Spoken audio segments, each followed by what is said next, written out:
continuing with corals and jellyfish, and we were talking about the jellyfish and the hydras. I'm making the screen move. We were talking about the jellyfish and the hydras and things, and like I said, I'm in the process of getting those hydras ordered so that we can do that lab with them. So we're going to specifically talk about the different stages of jellyfish because they have two distinct phases. They're really kind of weird. Even with the ones that do attach to a surface like the anemones, they have kind of a weird phase that they go through. So most life cycles consist of two forms. They have a medusa and a polyp phase. The medusa is the kind of jellyfish-like stage, and then the polyp phase is where it's almost like the jellyfish is upside down. Okay, so that's kind of what the anemone is. It's like an upside down jellyfish with its tentacles sticking upwards and the rounded part of the jellyfish attached. So the polyp phase is like the upside down jellyfish, and then the medusa is the actual jellyfish that you're looking at. Some can even form colonies and become quite large, and the Portuguese man of war is an example of this. The Portuguese man of war is not a jellyfish. It's a bunch of hydras that live together.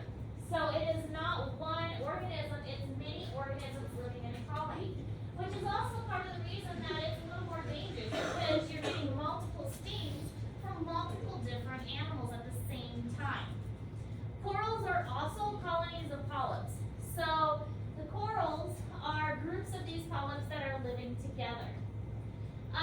They can produce sexually or asexually by budding, and we mentioned this before, that budding is like the breaking off. So mostly you're going to see this in the polyp stages, like in corals and hydras and things like that. And the medusa phase, like the jellyfish, they're going to be more likely to reproduce sexually. So the medusa is like a jellyfish. A polyp is like an upside down jellyfish, think like an anemone. And then we have the fact that they can live in colonies, like the corals, or like the Portuguese man of war, a bunch of polyps living together. Budding typically takes place if it's a polyp, and the medusa will most likely reproduce sexually.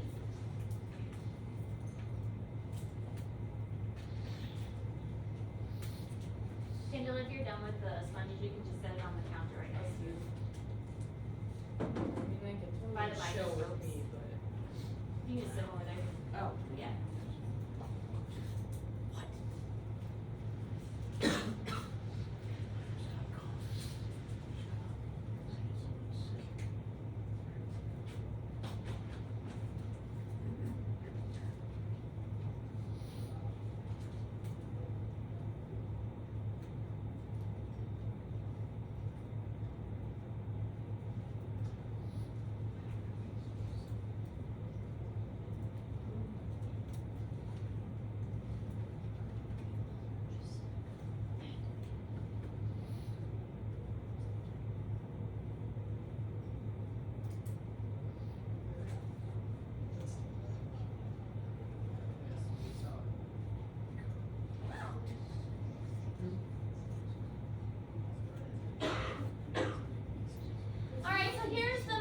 Versus the polyp. So the polyp is attached to something usually, and it has the tentacles that are pointing upwards. The medusa is if you take that and flip it upside down, and the tentacles are pointing downwards. Polyps are more likely to produce buds, and the medusas are more likely to reproduce sexually. The polyp is anchored with the mouth pointing up, so this would be like an anemone here. So it's anchored to something and the mouth is in the center and the tentacles are all pointing up. The medusa is free floating and its mouth is pointing down along with all the tentacles pointing down. Alright, so different classes. This you do need to write down because you do need to kind of have an idea of what animals are found in which class. Class Hydrozoa. They're small and common and can form colonies, can be marine or freshwater.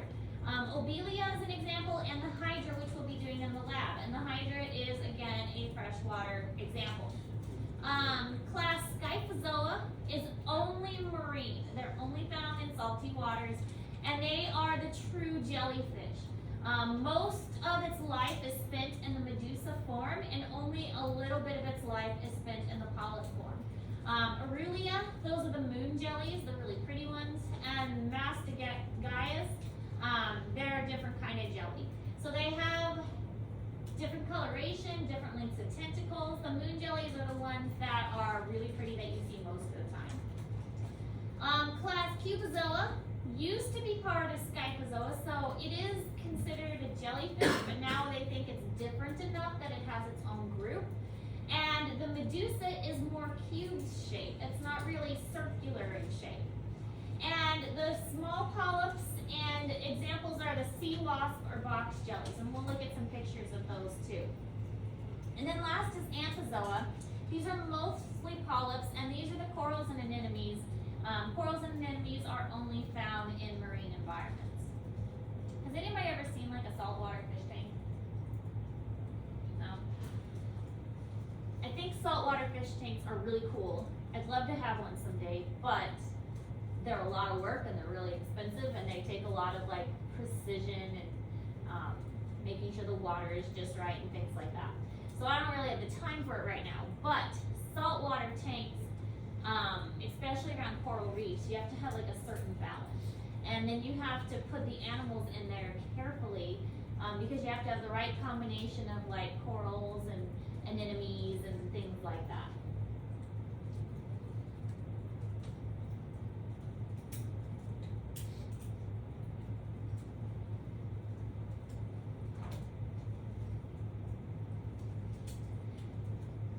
Going back and forth because there's a really good coral documentary video. I was going back and forth about whether we were going to watch it, and I think we are. I'm not a fan of videos, but this one is really good, and the information that it gives about the coral reef and the research that's being done on it is really good. So we'll probably watch that Wednesday.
Oh, and before I forget, your insect collections. If you would like it, please claim it probably by Wednesday. If it's not claimed by Wednesday, I'm going to start dismantling them and saving the parts that I can save, and maybe keeping some of the good bugs for examples for next year. But if you would like your insect collection, you're welcome to take it, but it needs to be claimed by Wednesday. And you can come by and pick it up after school. You don't have to carry it around all day. But otherwise, I'm going to take it apart, save the pieces I can save.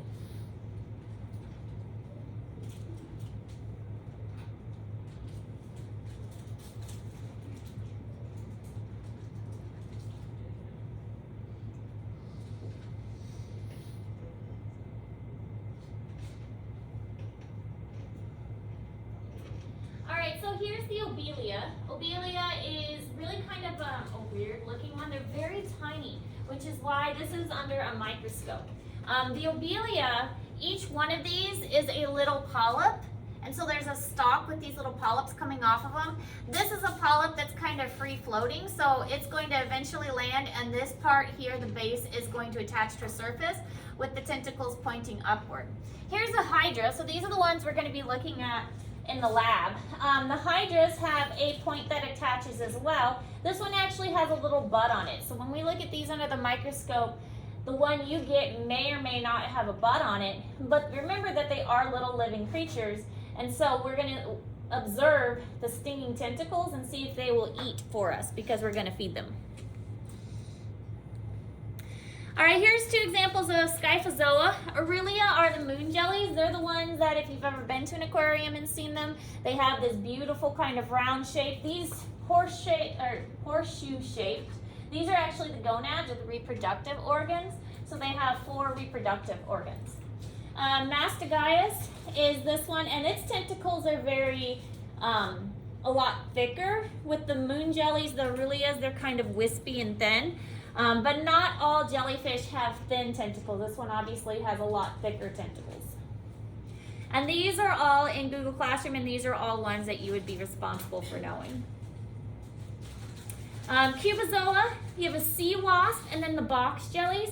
They are more square in shape, and a lot of times the dome part comes further down, so you can see that the dome part comes kind of further down here and isn't spread out as much. Also, these are a little bit smaller than some of the bigger jellyfish. Anthozoa are the corals and the anemones. So this is a soft red coral, and like the name suggests, it's a softer one. It's not quite as hard, and it's obviously red. Yeah? Do the jellyfish like glow, or is that just like they're under a special light? Under a special light. So under a black light, they do have a faint glow to them. Yeah. Hard coral, this is Massa usciata. And it is a larger round coral, so you can see that these corals take lots of different shapes. There's a huge variety of corals. And then the anemone. So basically, like I said, the anemone is it's like a medusa turned upside down. So this is the attached part. These are the tentacles, and then the mouth is in the center.